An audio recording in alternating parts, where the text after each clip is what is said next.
என்னன்னா பாலச்சந்தர் நல்ல குடும்பத்தில பிறந்தவரு.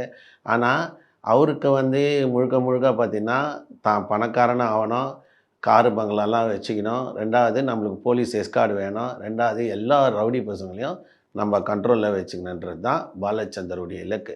அதோட விளைவு தான் இன்னைக்கு அவரு மர்டர் ஆனாரு. 2022ல மே மாசத்துல மர்டர் ஆறாரு. என்ன ஒரு பிரச்சனைன்னா, இது காலம் கடந்து போனவுனே ஜெயில்ல இவருக்கு நெறைய லிங்க் கிடைக்குது.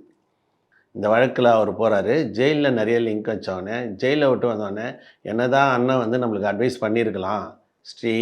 ஆனா அத விட்டுட்டு, நம்மள இந்த மாரி பண்ணிட்டாரே, அவர விடக்கூடாதுன்ட்டு ஒரு பகைய தனக்கு தானே வளர்த்துன்னு இருக்காரு. அப்ப என்ன ஆகுது, ஆல்ரெடி இவருக்கு இந்த ஆசை இருக்கு, நம்ம பணக்காரனாகணும்னு. அப்ப ஜெயிலு மூலியமா என்ன பண்றாரு, பல ரவுடீஸுங்க லிங்க் ஆனோனே, அதுல கல்வெட்டு ரவின்றவரு பழக்கமாவுது இவருக்கு. முழுக்க முழுக்க இவருக்கு பழக்கமானோனே, ஜெயில்ல நெறைய ரவுடீஸ் பழக்கமானோனே, வெளியில அத தான் நம்ம ஆல்ரெடி சொல்றோம். என்னதான் ஒருத்தன் நல்லவனா இருந்தாலும், சிறைச்சாலைன்றது ஒரு பெரிய யுனிவர்சிட்டி மாரி. அந்த யுனிவர்சிட்டிக்குள்ள போனான்னா, அ நல்லவன் கூட வெளியில வரப்போ மிகப்பெரிய அசுரனா வெளிய வருவான்.